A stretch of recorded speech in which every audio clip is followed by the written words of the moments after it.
final, né? Então, 68 pessoas a gente conseguiu encaminhar para o mercado de trabalho, isso também é importante em números, né? 112 pessoas para a comunidade terapêutica, aquelas que aceitam ir. Sim, Daí, sim. Joana, a gente depara com uma situação muito complicada, é a pessoa que não aceita, né? Ela não aceita nenhum tipo desse serviço, ela não aceita retornar para a cidade de origem, se for, ou para a comunidade terapêutica, ou acessar o serviço de assistência, que é o Centro POP, que lá nós temos assistente social, psicóloga, todo tipo de médico, defensoria pública, né? Lá é a porta de entrada. Daí, lá encaminhamos para os abrigos, né? Então, a gente conseguiu encaminhar para os abrigos 216 pessoas esse ano. Nós temos uma casa de passagem, duas casas de passagem e uma de acolhimento. Então, que as pessoas possam ir, depois tentar inserir no mercado de trabalho aquela que aceita ir. E nós batemos em muitas situações, inclusive naquela última onda de frio que a gente abriu o CAT, eu fui junto com uma assistente social, porque a gente tem que ter um técnico, de 40 abordagens que a gente fez, Campinas, Cobrasol, 6 aceitaram ir para o abrigo. Pois então, é, incrível. E no caso de quem gosta de ficar na rua? Joana. Espontânea, mas aquelas que a gente abordou de 40, 6 aceitaram o encaminhamento. E era uma noite fria, chuvosa, e eu fui junto para vivenciar isso e poder falar aqui de perto e dizer como é difícil criar vínculo. Porque as pessoas, elas têm uma que elas dizem, eu estou há 30 anos na rua, eu não morri, e eu não vou morrer agora com esse friozinho. Daí a gente foi descobrir o que foi. Quando a mãe dele morreu, ele entrou na depressão e a rua hoje é a casa dele, né? Isso ele contou em 30 minutos para a gente. E daí, Joana, tinha um cachorrinho junto, né? Então, assim, porque daí ele disse, aqui esse não me trai. E a minha família toda me traiu, né? Então, assim, olha a decepção de uma história. E tem tantas outras histórias. As pessoas na rua com situação a nível superior, com nível superior. Sim. Então, são muitas histórias, temos as situações, né? O mês passado passou pelo Centro POP 650 pessoas, esse mês já diminuiu, veio para 300 até ontem, né? Dia 21 de setembro. Então, assim, mas porque a rotatividade é grande. E todos os 4 municípios da Grande Florianópolis têm situação de rua. Hoje está aqui, amanhã lá, mas a assistência, o papel dela realmente é estar. Não é que a gente está no perfeito, e quando fala em solução, nós estamos em busca do melhor. Mas é um problema que ele vem crescendo a nível mundial, antes da pandemia. E agora, pós-pandemia, a tendência é isso, né? Pelo desemprego, por toda essa falta de estrutura. Muitas famílias sobreviviam com a pessoa idosa. Essa pessoa veio a óbito.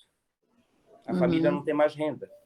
Isso a gente ouve muito, muito, todos os dias, né? Na assistência. Então, a gente acho que precisa passar esses números. Nós temos hoje, em São José, 95 vagas em comunidade terapêutica, que é importante. Se a pessoa procurar o POP, a porta de entrada, ela já é encaminhada imediatamente, só faz o teste do COVID, mas, mesmo assim, a pessoa fica, de repente, um tempo e depois ela volta para a rua, porque, claro, ela vai ter que ter regras também, né? E a pessoa não está mais lá. Não é confortável.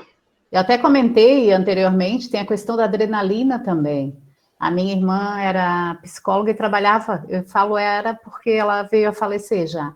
Ela trabalhava com essas pessoas, né, com vulnerabilidade de rua.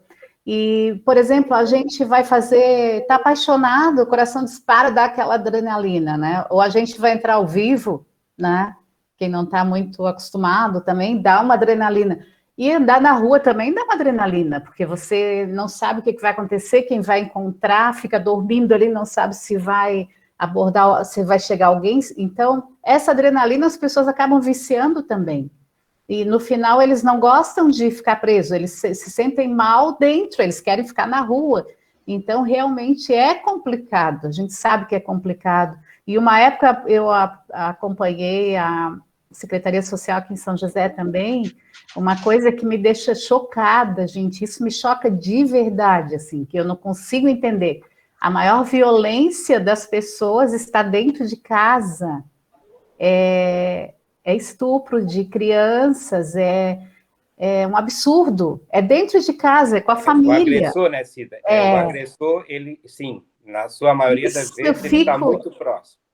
Isso eu fico horrorizada de ver, assim, como o ser humano né? A gente estava brincando aqui, o Flávio contando, o ser humano tem solução. Eu digo, meu Deus, será que tem? Porque tem coisas que a gente não consegue realmente entender, né?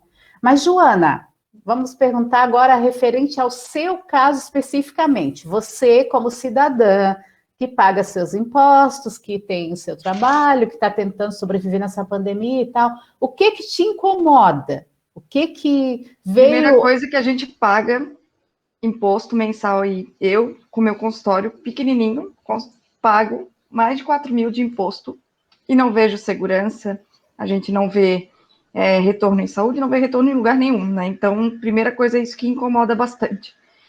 E a questão aí das pessoas que ficam na rua, né? A gente sofre bastante com a questão da insegurança, né? Que a gente sai do nosso ambiente de trabalho, a gente não sabe, por exemplo, se no outro dia vai ter que voltar mais cedo para limpar as fezes ali na frente, né? A gente não sabe se vai estar tudo inteiro no dia seguinte ou se vai estar sem luz, né? Quando eu fui assaltada que me roubaram os fios da eletricidade, eu quase tive um prejuízo enorme por causa das vacinas que eu tenho em refrigerador que tem que ficar refrigerado, né? E sem luz o refrigerador não funciona. Então, por sorte, eu tenho um alarme, o alarme me avisou que tinha faltado luz, e eu fui até lá de madrugada, peguei as vacinas e trouxe para minha casa, para manter refrigerado, né? Mas, e se por um acaso eu não visse, né, esse aviso, o prejuízo ia ser enorme, né? E quem que ia arcar com esse prejuízo? Eu. Né? Então, é uma coisa que indigna a gente bastante, sabe? Então, a questão da insegurança é que pega bastante. Para passear, por exemplo, com meu cachorro na rua à noite, eu fico com o coração na mão de passear com ele. Eu passei com ele no máximo até 7h30 da noite, depois desse horário não passeio mais. Né? Por quê? Porque senão a gente vê coisa assim que dá medo mesmo, sabe? E não é algo raro de se ver. É algo que a gente vê todo dia. Aqui ainda... Aqui ainda as pessoas que a gente fala que são de fora falam, né? Meu Deus, aqui tem, mas é tão pouco comparado. No Rio de Janeiro, as pessoas chegam a andar com 2 carteiras e 2 celulares. Gente, como é que uma pessoa tem um celular velho para ser roubado e outro para... É uma coisa inadmissível, É porque né? vai aceitando, né? É porque a população vai meio que aceitando e vai chegando nesse nível pior. Né, que eu acredito que é o que está acontecendo, a gente está num... Como é que a gente chegou nesse ponto? Pois é isso que é complicado, né? Isso que Onde o Estado não entra, a população dá um jeito de fazer a coisa acontecer. E, desculpe, começou o bate-papo aqui, eu deixei vocês falarem, porque eu acho que vale a pena. Boa noite a todos, boa noite à nossa audiência querida. Nós estamos aqui, eu estou acompanhando aqui pela minha rede social, e a gente está com algumas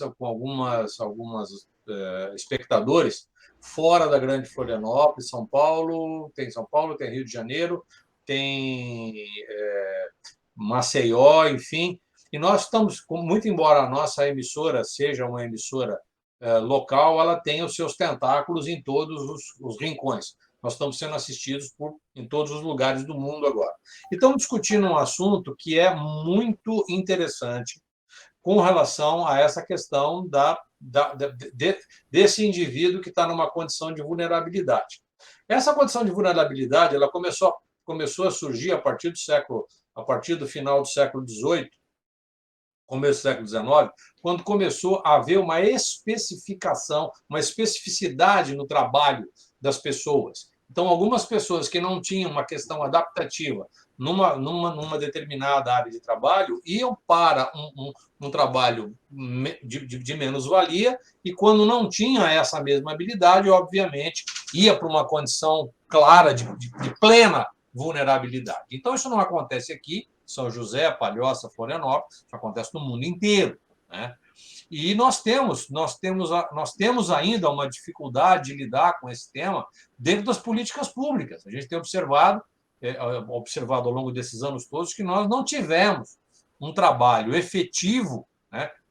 Existem pessoas, técnicos abnegados, que fazem o seu trabalho com excelência sobre isso. Aqui, estamos conversando ainda no BEC, antes de começar, falando a respeito do trabalho da cidade de São José, aqui. Eu estou fazendo um trabalho agora relativo às cidades no mundo, que são cidades revolucionárias e as cidades conservadoras. As cidades revolucionárias, elas têm uma característica de muito maior vulnerabilidade do que aquelas cidades que são cidades conservadoras. O que eu quero dizer com isso? Depois eu gostaria de passar essa bola para os nossos convidados, para eles fazerem essa consideração, o técnico e uma moradora. Nós temos em São José uma cidade que é considerada uma cidade conservadora, quando eu digo conservadora nos seus aspectos arquitetônicos. E ela guarda um sentido de acolhimento das pessoas. Eu gosto muito de São José, tenho grandes amigos aí, é um lugar auspicioso até. Por outro lado, existem outras cidades cujo ambiente ele é inapropriado para você que não tem um nível de especificidade como cidadão. Se você é uma pessoa de menos-valia, por todas as razões do mundo, certamente você será excluído e viverá num ambiente, num gueto ou numa rua e tudo mais, e tudo isso.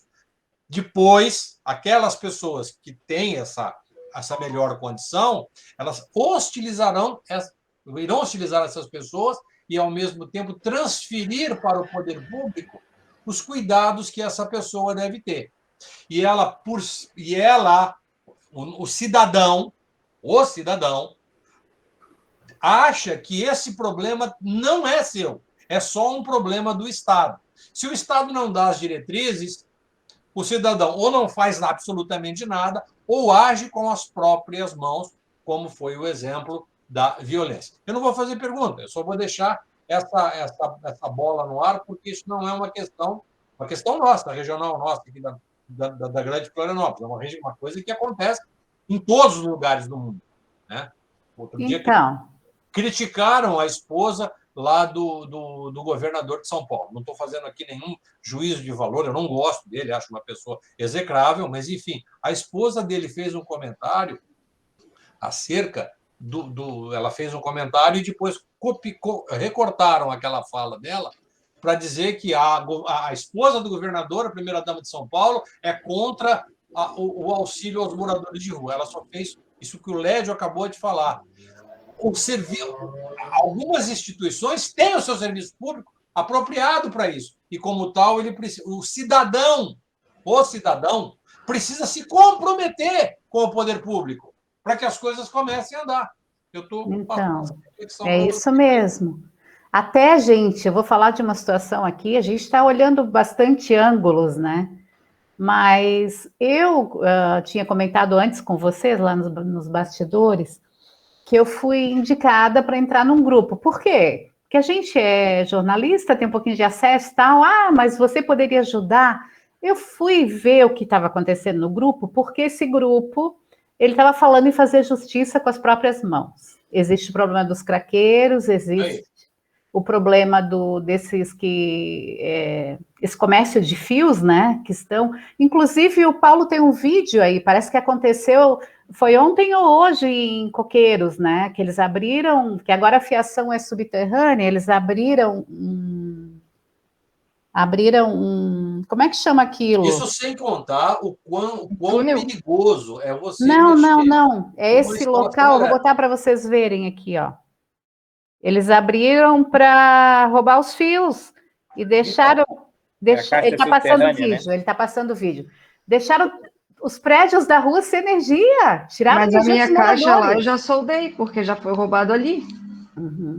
Na Irmãos Vieira, aqui em Campinas. Então isso está acontecendo em tudo quanto é lugar, virou um comércio, né? Ô, Flávio, quando se coloca da cidade ser hospitaleira, né? Como volto a dizer, a gente vive numa região metropolitana, rodeada de praias, né, empresas, ou seja, o Sul é um paraíso para muitas pessoas e acabam vindo em busca de novas oportunidades e aqui não encontrando e vai aonde? Na assistência social. Vai criando, né? Então, hoje São José tem 222 entre criança, idoso, pessoa com deficiência, mulheres, né, abrigadas. E o Flávio colocou muito bem, a sociedade muitas vezes lava as mãos, né, mas é um problema social. E o maior desafio nesse momento, aqui eu trago a nossa alta complexidade, que é a diretora Francine, é as famílias não quererem mais cuidar dos seus idosos. e vão ali. Nós temos, sim, convênios, temos parcerias com instituições, mas para aquelas famílias vulneráveis, que não têm um vínculo familiar. Então, o que já foi, só no mês de setembro deste ano, foi o ano passado todo de procuras. Então, aumentou muito, porque a pessoa não quer mais. Eu tenho a minha mãe com 93 anos, glória a Deus, cuido, né, é lúcida, mas a gente está preparado, teve 11 filhos, para quê? Para a gente ajudar a cuidar. Então, é um problema social também, que também vai para assistência. E quando vem da segurança, voltando ali, quero aqui agradecer ao Coronel Serafim e à Guarda Municipal, a sua comandante, a Anne, que a gente é muito parceiro. E, Joana, nós tivemos uma situação, a pessoa em situação de rua que usava o Centro Pop, né, que é assim, aqui eu tenho que elogiar muito aquela equipe. Ela atende todos os dias pessoas que usaram a droga, de repente, que cometeram um furto e vão procurar o serviço. E nós atendemos até saber quem é essa pessoa. E uma delas tinha 44 BO. E a gente não conseguiu, né, junto com o Coronel Serafim, junto com a Anne, então ele teve que cometer ali, como tu falou no início, ele é um preconceito, né, racial, para daí poder ser preso. Mas ameaçou a equipe do Centro Pop, ameaçou as pessoas em situação de rua com 44 BO. Então, estava onde? Na rua. Isso sim, mas ele mistura com aquelas pessoas do bem. Nesse ponto que a gente chegou, né? Então, gente, eu estava falando do grupo, é que o Flávio falou das pessoas que lavam as mãos, que simplesmente acham que o problema não é delas, né? E tem pior ainda. É isso que eu estou dizendo, a gente não sabe nem onde começa nem onde termina. Aí entrei no grupo tal, eu falei, gente, de repente eu posso fazer uma pauta para ajudar e para orientar, né? Porque justiça com as próprias mãos eu acredito que não seja a solução, vai dar mais problema ainda, violência gera violência, enfim. Aí a pessoa me expulsou do grupo, simplesmente me colocou para fora do grupo. Aí, resumindo, o que eu penso? É que tem gente utilizando dessa parte social para, no futuro, se candidatar, fazer campanha, virar político, usufruir de alguma forma a vulnerabilidade dos outros. Não, olha, é complicado, gente. Não, é como eu falei, a gente não sabe onde começa e onde termina. Então, pelo que eu entendi, tem uns grupos aí que são de pessoas que estão gerenciando um grupo como se fosse uma pessoa que está fazendo um trabalho social para depois se lançar candidato e ser conhecido. Isso tem de monte, né? Meu Deus, né? Então, não, vamos combinar, isso tem de monte. Eu, por exemplo, estou aqui, eu estou camuflado aqui, mas eu estou me candidatando ao Senado, né? Pois é, né? Não, tá Cida, a gente teria que convidar essas pessoas para ficar um dia no setor de benefícios que nós temos na Secretaria da Assistência. Daí sim ver o que é a miséria, o que é a fome, o que é desemprego, o que é a angústia de um pai, de uma mãe não ter o que dar para os seus filhos. Sim, né? Então, se a gente se preocupa muito, e eu já participei de muitas reuniões, volto a dizer, não estou para defender quem deve. Mas eu, como secretário de Assistência Social do município, o quarto maior município do estado de Santa Catarina, onde aqui quero fazer jus ao prefeito Orvino, que não tem medido esforços para manter os serviços abertos, onde nós tivemos um corte de 60% da verba do governo federal. Então, só na assistência, e não fechamos nenhum serviço. E a demanda aumentando, as pessoas procurando, né, mais auxílio, né, não é em todos os setores, pessoas que nunca usaram o serviço social. O Flávio, né, tem a esposa que é uma técnica, sabe? É a realidade. Quem procurava serviço social estava né? E pessoas que nunca procuraram. E agora chegou o momento de ir lá pedir um benefício da cesta básica, do auxílio natalidade, de uma passagem. Né? Então, por quê? Porque as pessoas estão sem oportunidade. E tem aquelas que muitas vezes não querem. Muitas, né? Tem aquela que precisa, e tem aquela que é mau caráter também, que deve para a justiça. Tem de tudo, gente. Esse é o problema, no final mistura. Pessoas só no benefício até agosto. Uhum. Deixa eu levantar uma bola aqui, gente. Posso colocar mais Pode fazer as considerações. Eu gostaria de colocar, só um pouquinho, Flávio. Eu gostaria de colocar o telefone, o nosso WhatsApp aí no vídeo, para se alguém quiser fazer alguma colocação, alguma pergunta, enfim, né? Pode estar participando aqui, a gente está ao vivo, mas na sequência a gente vai começar a achar soluções, né? De como lidar com essa situação, como eu, como você, como todo mundo pode ajudar, contribuir, enfim, né? Por favor, Flávio. Agora eu quero perguntar para os dois cidadãos, a Joana e o Lédio. Esqueça a sua condição técnica como agente público, e Joana, com você especificamente como representante dos cidadãos aqui da nossa região. Diga-se de passagem, uma moça muito bonita, né, Cida? É. Ah, E um Joana, amor de pessoas Joana, prontificou a e vir. outra, cachorreira, né? Pô, só podia ser. Então, deixa eu fazer uma colocação para vocês com relação às instituições que têm um viés, umas instituições, viés não, a totalidade dessas instituições que são religiosas. Um centro espírita, eu digo aqui pelo nosso, que tem essa função aqui. Eu digo nosso porque sou o marido da dirigente. As igrejas, de um modo geral, e as igrejas evangélicas, os centros espíritas, as casas de acolhimento. Como é que vocês, como cidadão, olham para isso no âmbito de dividir com o poder público o processo de assistência, Joana?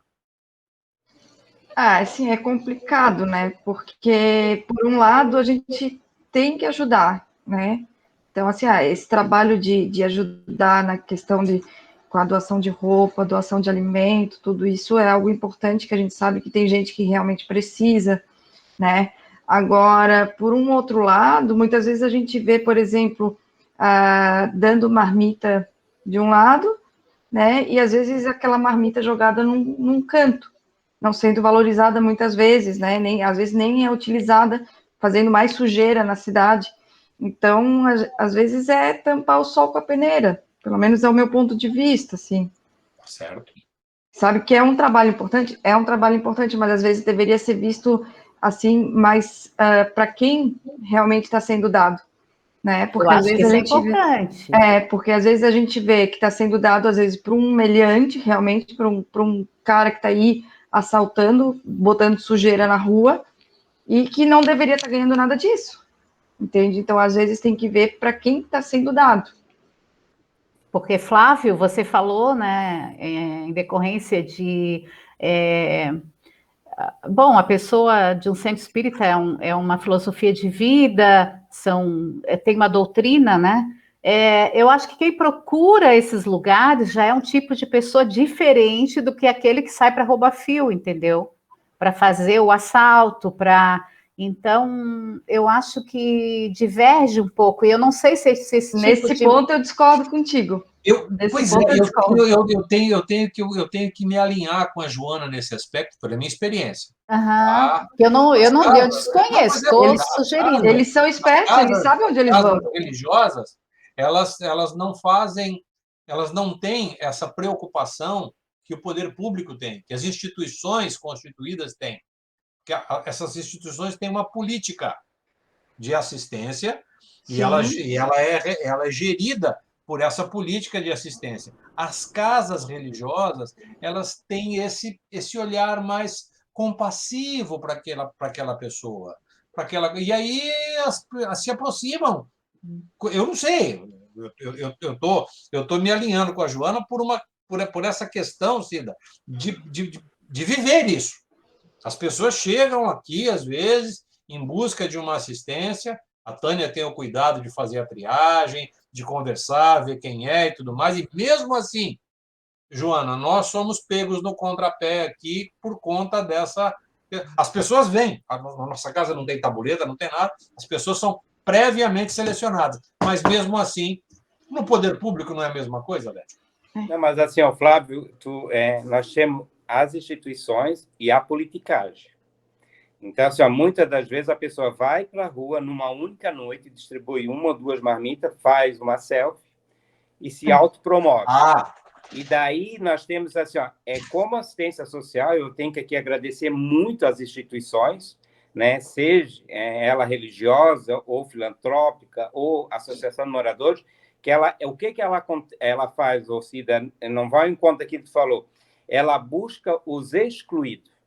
Uhum. Ela não atende só aquela pessoa que vai procurar, né, uma instituição ou algo religioso. Não, ela vai aonde muitas vezes a gente não consegue chegar, porque a pessoa que está lá no cantinho, ela não procura o serviço público.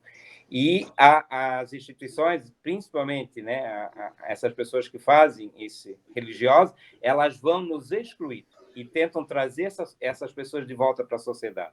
E nós pagamos um preço muito alto, Joana, por essas instituições, essas pessoas, às vezes, fazer isso. Uma instituição, ela vai lá, ela já tem um cadastro, ela sabe quem vai atender. E passa alguém onde ela já passou com um outro tipo de atendimento, e acontece, sim, da pessoa acabar jogando uma marmita no lixo ou no chão. E por isso que eu quero agradecer imensamente todas aquelas instituições organizadas, aquelas que procuram, que a gente tem feito uma parceria, que elas vão até o Centro Pop, a gente abre o Centro Pop aos sábados também, nós temos uma grande parceria.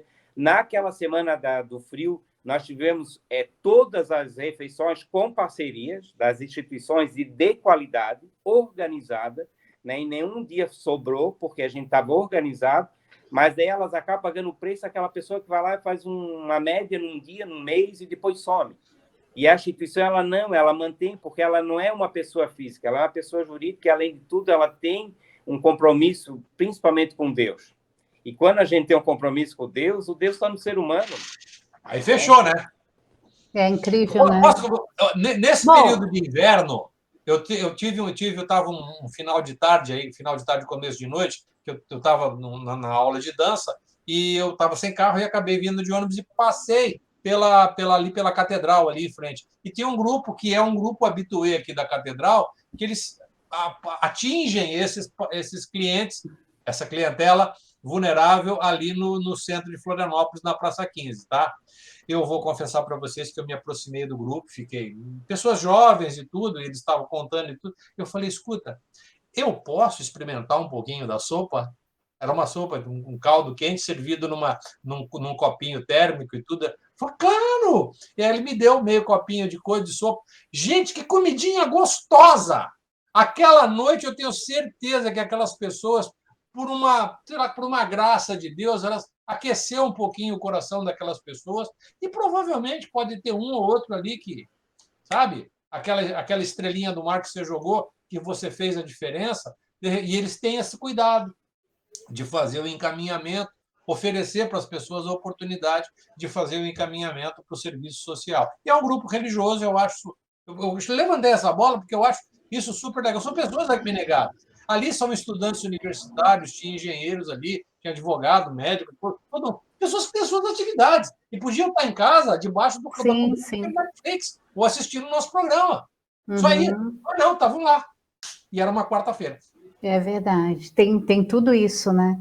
Então, eu tenho uma historinha que aconteceu com... Eu acho assim, ó, cada pessoa tem uma política social própria, né? Por exemplo, como é que eu ajo perante uma situação? Bom, aqui em São José, há um bom tempo, tinha nas placas, nas sinaleiras, não dê esmola, ligue, e tinha o telefone, né? Ainda tem, Cida. Ainda tem, é uma política, né? Então, a gente olhando aquilo, a gente pergunta, tá, mas por que eu não posso dar? É claro que tem um motivo, né, gente? Porque senão a pessoa, o município não consegue ter aquele acesso diretamente àquela pessoa e acaba criando conflito, né? Eu acredito que seja isso, dificulta muito.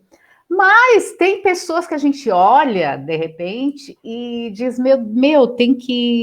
eu acho que eu tenho que dar uma comida para essa pessoa. Aconteceu comigo no GEAS, eu estava na fila de pegar o prato de comida, passou um senhor, e quando ele pediu para ajudar, eu vi meu pai ali. Aí eu disse, meu Deus, mas vai que ele está com fome mesmo, e se fosse o meu pai que estivesse aqui... Peguei o valor de um prato de comida e dei para ele o valor, dei o dinheiro. Aí eu fiquei pensando, será que ele vai? Porque quando eu resolvo dar, eu não quero mais nem saber o que a pessoa vai fazer, eu já desencano disso, né? Eu pensei, será o que ele vai fazer? Mas tudo bem. Gente, ele foi lá, pediu para a pessoa, ele não quis entrar na fila para não se misturar com as pessoas, mas ele foi pelo canto, pediu para a pessoa servir o prato dele, deu o dinheiro, pegou o pratinho dele, botou embaixo do braço e saiu para comer. Aí isso comoveu as pessoas que estavam na fila. As pessoas ficaram meio assim, eu também podia ter ajudado, não sei o que e tal. Mas eu peguei meu prato e sentei. No que eu sentei, sentou um senhor do meu lado. Daí o senhor falou para mim assim, eu vim te agradecer. Eu disse, me agradecer, tipo, porque... Não, pelo prato de comida. Poderia ser eu que estivesse lá na rua... E, de repente, tu ajudou uma pessoa que realmente precisava, todo mundo na fila viu. Aquilo me tocou tanto, até me emocionou, né? Como o caso do Flávio ali, que ele vai falar para a gente o que aconteceu também, que ele falou antes para a gente, quando a gente estava fora do ar. E daí a gente vai para as soluções, como agir, né? Uma coisa é certa, a solução está no Evangelho de São Mateus. O Evangelho de São Mateus é claro nesse aspecto. Estou me lembrando agora do capítulo e versículo. Quando Jesus chegou quando o pessoal começou a falar, conversando com Jesus numa das suas conversas, tomando lá o seu vinhozinho, comendo uma fruta, tudo, Jesus falou o seguinte: olha, você não pode colocar a sua luz embaixo da mesa. Coloque a sua luz num lugar mais alto do ambiente, onde todos possam se servir dela. Então, quando você faz uma coisa boa, uma coisa legal, uma coisa bacana, uma coisa que quando você faz, você fala, puxa vida, como isso que eu fiz é legal, é bacana, é joia, é legal. Eu vou dizer para as pessoas o que eu fiz. Porque eu vou me aparecer, porque eu vou ser deputado ou vereador. Não, não é isso. Para que as pessoas olhem para este exemplo, como o caso desse senhorzinho aí, e olhar para esse exemplo e falar, puxa vida, eu, como cidadão, posso contribuir socialmente, posso contribuir com o meu município, de diminuir o sofrimento daquela pessoa e descarregar um pouco as costas do secretário Lédio Coelho, que eu estou sabendo que ele está sobrecarregado lá. Eu vou fazer a minha parte com aquilo que é virtuoso em mim. E vou dizer para as pessoas que fiz. Pessoal, você não tem noção. Estou fazendo um negócio super bacana. E se vocês fizerem, vai dar certo também. E, cara, isso tem um poder transformador nas pessoas. Está no Evangelho de Mateus ali, recomendação do Mestre Jesus. Não estou aqui sendo piega por conta da religiosidade. Mas é algo que, se nós nos motivarmos cotidianamente a fazer isso aqui, é o caso do senhorzinho de. Eu tinha ficado com contei para vocês aqui a história do senhorzinho que o cachorro dele faz cocô no chão, né? E não é a primeira, nem a segunda, nem a terceira. Quando eu vi isso aí, eu fui lá, eu fui duro com ele. Tá? Fui duro com ele. Tenha paciência, né? Mas eu mostrei para ele como é que faz isso. Se você. Não sei se ele não me deu resposta nenhuma. Não sei se caiu a ficha para ele. Não sei se caiu a ficha, Cida, para esse senhorzinho que você deu o prato de comida para ele. Não sei. Pode ser que naquele momento, sim. E depois? Depois eu não sei. Caiu a ficha do outro. Sim. A do outro, foi do outro. Então, foi do outro. Eu dei para um, e quem veio agradecer foi outro. Ele se sentiu motivado pela sua luz, sim, foi isso, sim. Então? Claro, beleza. Então, cada coisa acontece, né? Que depende exclusivamente de nós, que somos cidadãos. Se nós não tivermos esse sentido de Tem um senhor aqui da Serraria, o seu Chico, da Heriberto Ilsen. Ele pergunta, no bairro da Serraria existem muitos galpões vazios, por que a prefeitura não pede a cessão deles para criar outros locais de acolhimento? Bom, seria seu com Chico, você. A gente até agradece, né? Mas assim, a gente tem, né, hoje vagas compradas, né? Porque não é só acolher, nós temos todo um atendimento, é a refeição, é o atendimento, né, do serviço social, é a dignidade. Hoje nós temos abrigos com 20, 25 pessoas, não passando disso. Nós não podemos que vire um depósito, nós a gente não vai conseguir se aproximar dessa pessoa. Mas agradecemos a sua sugestão. As pessoas querendo ajudar. Lédio, eu gostaria que você orientasse as pessoas que estão nos assistindo. Como agir? Primeiro, só para concluir, Flávio, quando a gente olha, às vezes, só para o seu umbigo, eu ouvi todos os técnicos dos CRAs, que é a porta de entrada da assistência, né? Nós temos 5 no município, que a gente ia listar uma nova cesta básica, o que se mantém ou melhoraria. Uma das sugestões, milho de pipoca. Daí tu te pergunta, milho de pipoca na cesta básica? Daí o que as técnicas nos argumentaram? A criança, ela sente o cheiro da pipoca na rua, na frente do colégio, mas não tem condições de comprar, né, um saquinho de pipoca, que um saquinho custa 500 gramas do milho. Que sacada, né, meu? E a gente incluiu na cesta básica, né? Que legal. Semana passada já começamos a entregar essa nova cesta. O café, 500 gramas de café Melita, que hoje nós não temos na prefeitura café Melita, mas o usuário tem. Por quê? É dignidade. E os encaminhamentos, Cida, que a gente faz, assim, ó, primeiro que as pessoas nos bairros procuram os CRAs. Nós temos na Colônia Santana, na Forquilinha, no Ipiranga, em Areias, na Avenida das Torres e nos Anelatos. Os CREAs é quando a pessoa já teve o seu direito violado, que são muitos os casos, encaminhados pelos CRAs ou por outro serviço. Mas a pessoa em situação de rua, aquele número ali que permanece, ainda é o da abordagem social. Agora a gente conseguiu, o prefeito, junto ao Judiciário, a liberação para a gente contratar mais uma equipe para abordagem, mais equipe, que até então a gente estava trancado também. Estamos ainda com a lei federal, mas agora conseguimos a liberação. Mas não é só abordar. Nós precisamos pensar em toda a estrutura. Se eu conseguir acolher uma pessoa, saiu da rua, eu tenho que levar para o POP. No POP eu tenho que aumentar a equipe. Daí vai para o abrigo. Isso tudo gera finanças, valores. Então, a gente pensou com toda a responsabilidade esses encaminhamentos. Mas quando se fala em sinaleira, principalmente pessoas em situação de rua, a gente pede muito que encaminhe essas pessoas para o centro POP. E vocês vão, de repente, ter experiência, como eu já tive, de parar o carro, a pessoa está pedindo, não, vou te levar lá no centro POP. Já tive, já fiz. Por quê? Porque lá ela tem que preencher um cadastro, a gente vai ter que saber quem é essa pessoa, se ela tem documento, se ela não tem documento, qual o encaminhamento que ela quer. Não é só... A pessoa falou para mim, não, depois eu vou. Eu disse, não, eu te levo de carro. Eu sei onde é, te levo. E a pessoa não quis. Não quis. Então, assim, daí nós não temos internação compulsória, que eu saiba, nenhuma parte do Brasil. Mas em São José nós não temos. Eu não posso obrigá-la, essa pessoa, a entrar num carro da secretaria e levar até uma instituição.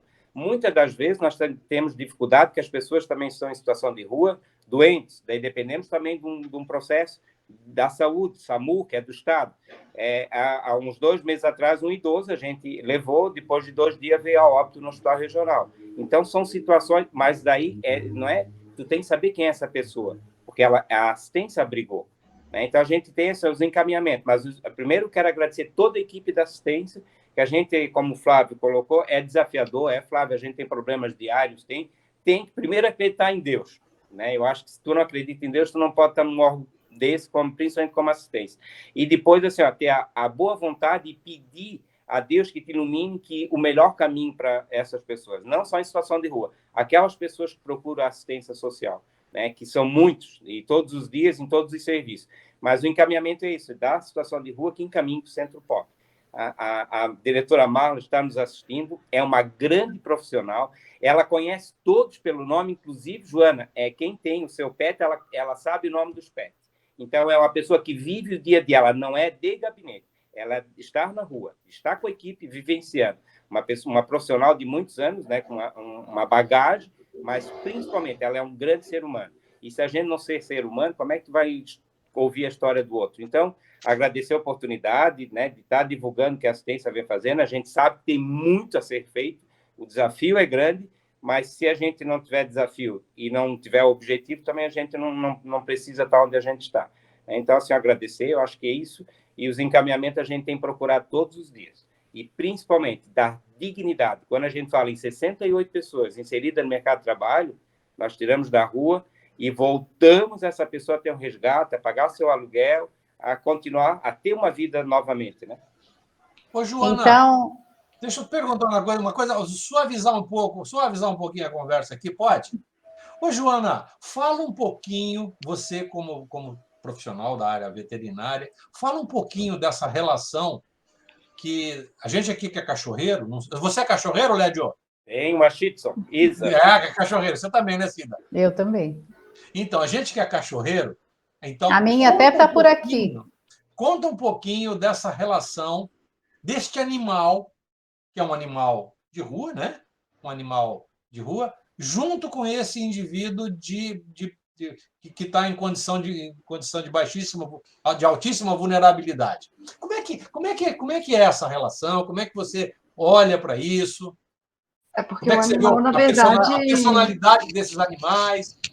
O cão, na verdade, ele vai dar amor incondicional para quem estiver junto dele, né? Então, em algum momento, aquela pessoa que está ali naquelas condições resgatou, de certa forma, esse animal de alguma outra situação. Então, assim, pode ter sido uma situação de fome, pode ter sido, né, uma situação, às vezes, de frio, né? Só o fato dele pegar o animal, botar junto da cobertinha dele, né? Ou, às vezes, dividir o alimento, que a gente vê muitas vezes, né, quem tem pouco divide muito mais do que quem muito tem, né? Então, só o fato desses gestos pequenos, o animal ele já fica eternamente grato, né? E tu vê, muitas vezes ele não tá nem com corrente nem nada e ele tá ali junto, né? Porque é aquela coisa de gratidão. E a pessoa também se apega ao animal, né? Porque ele vê que o animal não quer nada em troca, né? Ele tá ali junto, então é algo mútuo, né? Então, é até bonito da gente observar eles nesse quesito, assim, porque eles respeitam muito o animal e eles dividem tudo. Assim, se eles ganham um copinho de água, eles dividem aquele copinho de água, a marmita eles dividem, né? Então, é até algo bonito de se ver, assim, E você já pensou, Joana, por exemplo, você está lá no seu trabalho, tal, de repente você ou é abordado, ou a pessoa está por ali, ou a pessoa incomoda, né? Ou alguma coisa do gênero. Você já pensou em ligar para o centro quando eles de têm atendimento? animal, por exemplo, assim, eu procuro ajudar da forma que eu consigo, né? Por exemplo, assim, eu já peguei um animal muitas vezes com a pata fraturada, que era de morador de rua, né? E ajudar com medicação, pelo menos para dar uma analgesia, para aliviar a dor desse animal, né? Lógico que fazer exame e cirurgia, essas coisas a gente não consegue, né? Porque envolve outros serviços também, mas eu com o meu consultório, né? E consigo, no caso, ajudar com a medicação de analgesia, né? Então, isso aí é o que eu acabo fazendo quando eu vejo um animal junto com um morador de rua, né? Mas essa questão do secretário, né, que ele falou, você viu alguém em situação tal, você pega e liga, né, avisa, ou aí é um você já pouquinho fez mais isso? complicado, é um pouquinho mais complicado, porque geralmente os que eu vejo, pelo menos ali na redondeza do consultório, eles são pessoas que muitas vezes até dão medo na gente, né? Então, é complicado. Mas você já da gente pegou se o telefone e ligou para a secretaria ou para a polícia, para a Secretaria de Segurança Pública, sei Sim, lá, para algum sim. lugar que A você gente não ligou? recebe retorno. Não recebe retorno. Pelo menos para a polícia a gente não recebe retorno. E, aliás, a polícia tem a delegacia da mulher que fica quase em frente ao meu consultório. Tanto é que o carro da delegada fica parado ali o dia inteiro. E assim, a gente não... Eu, inclusive, quando eu fui abrir meu consultório, que eu fui tentar limpar a questão da sujeira, né, das fezes, o carro da delegada estava em cima das fezes ali. E eu fui pedir para ela tirar o carro para eu poder limpar. E ela não tirou o carro. E ainda mencionei com ela a questão de ter esse cidadão que eu sabia quem era, e ela disse que ela não podia fazer nada. E é uma pessoa da delegacia da mulher, né? Então eu esperaria no mínimo assim um auxílio, alguma coisa, e a gente não recebe, eles passam a bola para frente. Na verdade, ligar para a polícia realmente é algo que não adianta, sabe? Então eu queria ficar 2 minutos com ela. eu passei por essa situação. 2 minutos. Foi bem complicado, assim. E ela estaciona até hoje o carro na frente. A gente até leva de boa, assim, mas é complicado, né, gente? É bem complicado. Gente, o mundo está complicado. Tá demais isso. Porque se a O polícia agente age, ela é condenada. Se não age, também. Tem que atendê-la com presteza, com dignidade, sim, com rapidez, certeza. com eficiência. Seria o correto, né? Não tem outro jeito. Mas daí nós temos o outro lado, que a gente vai atender uma pessoa em situação de rua, numa noite, um assistente social, por aparência ser jovem, e a pessoa não aceitou sair da rua, ela foi chamada de incompetente, com mestrado, né, em pessoas em situação de rua.